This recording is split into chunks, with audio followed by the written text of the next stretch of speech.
जब से इंसान हैं हम टूल्स पर निर्भर रहे हैं। ये टूल्स केवल चीजें नहीं थीं, ये हमारे हाथों का ही हिस्सा थीं, जिनसे हम दुनिया के साथ ऐसे तरीकों से इंटरैक्ट कर पाते थे जो हमारे शरीर अकेले नहीं कर सकते थे। साधारण पत्थर से लेकर जटिल हड्डी की नक्काशी तक, हर टूल हमारे पूर्वजों के सरवाइव करने और चुनौतियों से भरी दुनिया में फलने फूलने की क्षमता में एक बड़ी छलांग थी। शुरुआत से ही हमारे पूर्वजों ने अपने दिमाग का इस्तेमाल सर्वाइवल के लिए औजार बनाने में किया।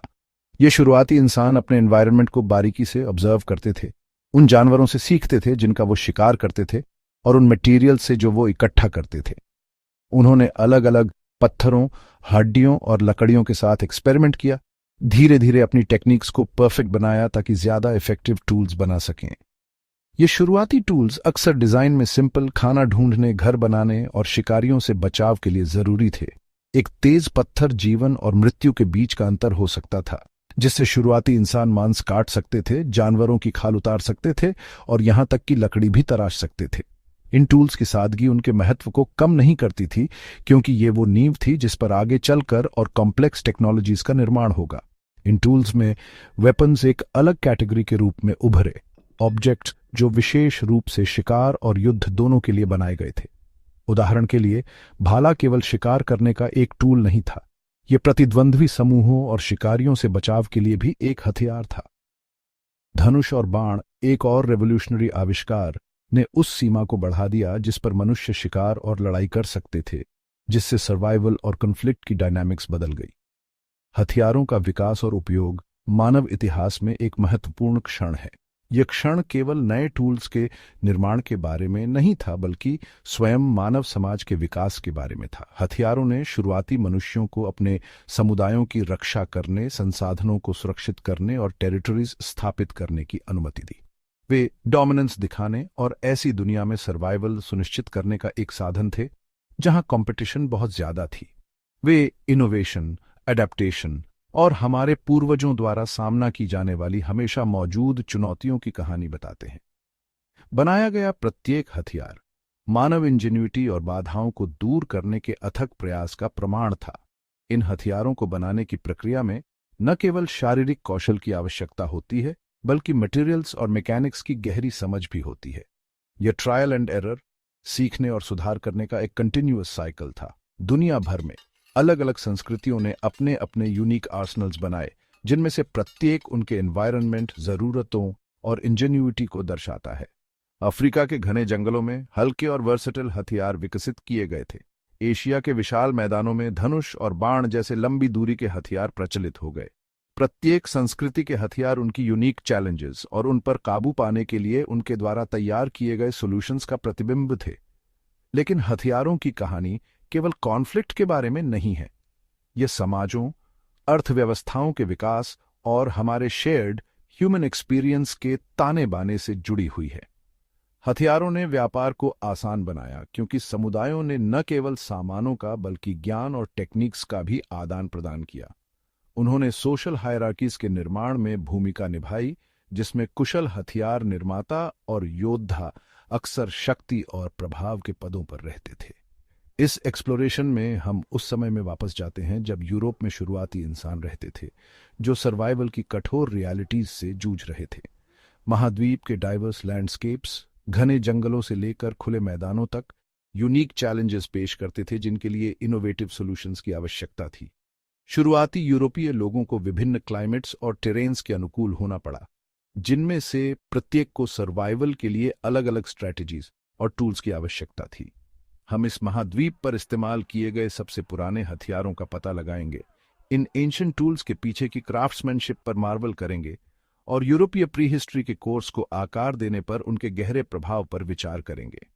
ये हथियार केवल युद्ध के साधन नहीं थे, वे मानव इंजेन्युइटी और रेजिलियंस के प्रतीक थे, जो एनवायरनमेंट, संस्कृति और टेक्नोलॉजी के बीच कॉम्प्लेक्स इंटरप्ले को दर्शाते हैं, जिसने समय के साथ हमारी प्रजातियों की यात्रा को परिभाषित किया है।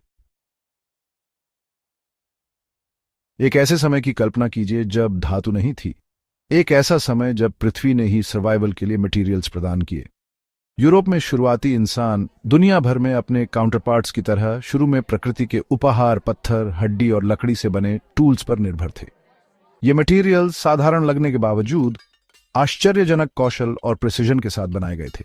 शुरुआती टूल्स, जिन्हें अक्सर ओल्डोवन और एचुलियन इंडस्ट्रीज के हिस्से के रूप में वर्गीकृत किया जाता है, अपेक्षाकृत सिंपल थे। वे बाद के समय के सोफिस्टिकेटेड वेपनरी से पहले के हैं, लेकिन मानव विकास में एक महत्वपूर्ण स्टेज का प्रतिनिधित्व करते हैं। ये टूल्स मुख्य रूप से स्कैवेंजिंग और सबसिस्टेंस हंटिंग के लिए इस्तेमाल किए जाते थे। नए और स्पेशलाइज्ड और डेडली वेपन्स के विकास की नींव रखी। सिंपल टूल से डेडिकेटेड वेपन्स में परिवर्तन एक क्रमिक प्रक्रिया थी, जो आवश्यकता और इनोवेशन से प्रेरित थी। यूरोप में पाए जाने वाले शुरुआती हथियारों में नुकीले लकड़ी के भाले और क्लब्स हैं। ये सीमिंगली बेसिक हथियार मानव इंजेन्युइटी में एक महत्वपूर्ण छलांग का प्रतिनिधित्व करते हैं। वे शिकार की स्ट्रैटेजीज और शिकार जानवरों के कमजोर बिंदुओं दोनों की समझ प्रदर्शित करते हैं। लकड़ी के हथियार पत्थर के हथियारों की तुलना में कम टिकाऊ होने के बावजूद आसानी से उपलब्ध थे और आसानी से बदले जा सकते थे। साक्ष्य बताते हैं कि शुरुआती यूरोपीय लोगों ने लकड़ी के भालों की युक्तियों को सख्त करने के लिए आग का इस्तेमाल किया, जिससे शिकार और युद्ध में उनकी इफेक्टिवनेस बढ़ गई। Section 4, material and mastery shaping tools of survival and dominance. पत्थर को ध्यान से किसी दूसरी चीज से मारकर आकार देने की कला, स्टोन नैपिंग में महारत, हथियारों के विकास में एक टर्निंग पॉइंट थी। यह एंशिएंट टेक्निक, जो सैकड़ों हजारों साल पुरानी है, न केवल एक कौशल थी बल्कि सर्वाइवल का एक महत्वपूर्ण टूल थी। शुरुआती मनुष्यों ने पाया कि चकमक पत्थर, चर्ट और ऑब्सिडियन जैसे पत्थरों को किसी सख्त चीज से मारकर वे तेज किनारे बना सकते थे, जो उनकी दैनिक जरूरतों के लिए जरूरी थे। इस टेक्निक ने शुरुआती मनुष्यों को विभिन्न प्रकार के पत्थर से टिकाऊ, तेज धार वाले टूल्स और हथियार बनाने की अनुमति दी, जिसमें चकमक पत्थर भी शामिल है, जो विशेष रूप से एक बढ़िया तेज धार बनाने की क्षमता के लिए वैल्यूड था। इन टूल्स का उपयोग न केवल जानवरों का शिकार करने और उन्हें काटने के लिए किया जाता था, बल्कि आश्रयों के निर्माण और अन्य आवश्यक वस्तुओं के निर्माण में भी महत्वपूर्ण भूमिका निभाई थी। चर्ट और ऑब्सिडियन भी आमतौर पर इस्तेमाल की जाने वाली सामग्री थी। चर्ट अपनी फाइन ग्रेन्ड टेक्सचर के साथ प्रिसाइज टूल्स बनाने के लिए आदर्श था, जबकि ऑब्सिडियन एक वॉल्केनिक ग्लास को बेहद तेज ब्लेड में फ्लेक्ट किया जा सकता था। मटेरियल का चुनाव अक्सर उस क्षेत्र में संसाधनों की उपलब्धता पर निर्भर करता था जहां शुरुआती मनुष्य रहते थे। नैपिंग की प्रक्रिया में कौशल और प्रिसिजन दोनों की आवश्यकता होती है। इसमें फ्लेक्स को चिप करने के लिए एक हैमर स्टोन के साथ एक कोर स्टोन को मारना शामिल है, एक ऐसा तरीका जिसके लिए पत्थर के प्रॉपर्टीज की गहरी समझ और प्रत्येक स्ट्राइक के बल और एंगल को कंट्रोल करने की क्षमता की आवश्यकता होती है। एक टूल को परफेक्ट बनाने में इस मेटिकुलस प्रक्रिया में घंटों या दिन भी लग सकते हैं। एक हैमर स्टोन के साथ एक कोर स्टोन को मारकर कुशल नैपर्स फ्लेक्स को चिप कर सकते थे, धीरे धीरे कोर को डिजायर्ड फॉर्म में आकार दे सकते थे।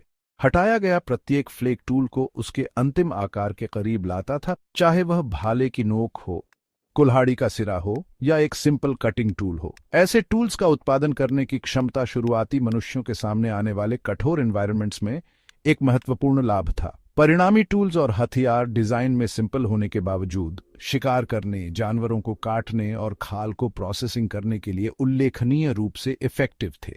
इन टूल्स ने शुरुआती मनुष्यों को बड़े शिकार से लेकर छोटे जानवरों और पौधों तक फूड सोर्सेज की एक विस्तृत श्रृंखला का फायदा उठाने में सक्षम बनाया। इस प्रकार विभिन्न एनवायरनमेंट्स में उनके सर्वाइवल और सक्सेस को सुनिश्चित किया। और महत्वपूर्ण बात यह है कि शिकारियों और प्रतिद्वंद्वी मानव समूहों दोनों के खिलाफ बचाव के लिए इफेक्टिव टूल्स और हथियार बनाने और चलाने की क्षमता ने सुरक्षा का एक साधन और डोमिनेंस दिखाने का एक तरीका प्रदान किया, जो शुरुआती मानव समाजों की कम्पिटिटिव और अक्सर खतरनाक दुनिया में महत्वपूर्ण था। स्टोन नैपिंग में महारत न केवल एक टेक्नोलॉजिकल एडवांसमेंट थी, बल्कि मानव विकास की आधारशिला थी, जिसने हमारे पूर्वजों के जीने, लड़ने और फलने फूलने के तरीके को आकार दिया। Section 5, the shift why weapons became necessary. हथियारों के विकास और अडॉप्शन के पीछे के कारण कॉम्प्लेक्स और मल्टीफेसेटेड हैं। क्लाइमेट चेंज, संसाधनों के लिए कंपटीशन और शिकारियों का लगातार खतरा महत्वपूर्ण भूमिका निभाता है। जैसे जैसे शुरुआती मनुष्यों ने इन चुनौतियों का सामना किया, उन्हें सर्वाइव करने के लिए इनोवेट और एडेप्ट करना पड़ा। जैसे जैसे शुरुआती मनुष्य पूरे यूरोप में माइग्रेट हुए, उन्हें विविध लैंडस्केप्स और क्लाइमेट्स का सामना करना पड़ा, जिनमें से प्रत्येक ने यूनिक चैलेंजेस पेश की। नए एनवायरनमेंट्स के अनुकूल होने और अलग अलग शिकार जानवरों का सामना करने के लिए नई स्ट्रैटेजीज और टूल्स की आवश्यकता थी। हथियारों का विकास इस एडेप्टेशन का एक महत्वपूर्ण हिस्सा था। उन्हें शिकार करने और अपनी रक्षा करने के और इफेक्टिव तरीकों की जरूरत थी। सिंपल टूल्स और सोफिस्टिकेटेड हथियारों में विकसित हुए, जिन्हें स्पेसिफिक उद्देश्यों के लिए डिजाइन किया गया था। इसके अलावा जैसे जैसे मानव आबादी बढ़ी और नए टेरिटरीज में फैली, मानव इंटरैक्शन की डायनामिक्स बदल गई। समूहों के बीच बातचीत अनिवार्य रूप से संसाधनों और टेरिटरी के लिए कंपटीशन का कारण बनी। इस कंपटीशन के परिणाम स्वरूप अक्सर कॉन्फ्लिक्ट होते थे, जहां स्वयं की और अपने समुदाय की रक्षा करने की क्षमता सर्वोपरि हो जाती थी। हथियार, जो शुरू में शिकार के लिए विकसित किए गए थे, इन कॉन्फ्लिक्ट्स के लिए आवश्यक हो गए। शिकार को मार गिराने के लिए जिन टूल्स का इस्तेमाल किया जाता था, उन्हें मानव विरोधियों के खिलाफ इस्तेमाल किया जा सकता था। ये हथियार बचाव के लिए और कुछ मामलों में हमले के लिए आसानी से अडेप्टेबल होते। जैसे जैसे सुरक्षा की आवश्यकता बढ़ती गई, शिकार और युद्ध के बीच की रेखा धुंधली होती गई। इसने मानव व्यवहार में एक महत्वपूर्ण बदलाव को चिह्नित किया। हथियारों का निर्माण और उपयोग मानव समाजों की एक परिभाषित विशेषता बन गया। हथियार न केवल सर्वाइवल के लिए बल्कि शक्ति और डोमिनेंस के लिए भी टूल्स बन गए। नेता और योद्धा उभरे, अपने लोगों की रक्षा करने और अपने प्रभाव का दावा करने के लिए इन टूल्स का इस्तेमाल किया। समय के साथ मानव समाज में हथियारों की भूमिका विकसित होती रही। वे न केवल सर्वाइवल के साधन थे बल्कि ताकत और अथॉरिटी के प्रतीक भी थे। इन शुरुआती इनोवेशंस की विरासत आज भी देखी जा सकती है, क्योंकि हथियारों ने मानव इतिहास के कोर्स को आकार दिया है और हमारी दुनिया को प्रभावित करना जारी रखते हैं। Section 6, spears of the hunt, feeding and protecting the tribe. मानव इतिहास के शुरुआती और सबसे स्थायी हथियारों में भाला है। सिंपल और इफेक्टिव, भाले शिकारियों की पहुंच को बढ़ाते थे, जिससे वे सुरक्षित दूरी से शिकार को मार गिरा सकते थे। शुरुआती यूरोपीय भाले एक लंबे लकड़ी के शाफ्ट पर एक नुकीले सिरे के साथ होते थे। जैसे जैसे स्टोन नैपिंग टेक्निक्स विकसित हुई, ये पॉइंट्स और सोफिस्टिकेटेड होते गए। साक्ष्य बताते हैं कि शुरुआती यूरोपीय लोगों ने भाले का इस्तेमाल न केवल शिकार के लिए बल्कि शिकारियों और संभावित रूप से अन्य मानव समूहों से बचाव के लिए भी किया था। भाले ने अपनी वर्सेटिलिटी और लेथैलिटी के साथ यूरोप में शुरुआती मनुष्यों के सर्वाइवल और सक्सेस में महत्वपूर्ण भूमिका निभाई।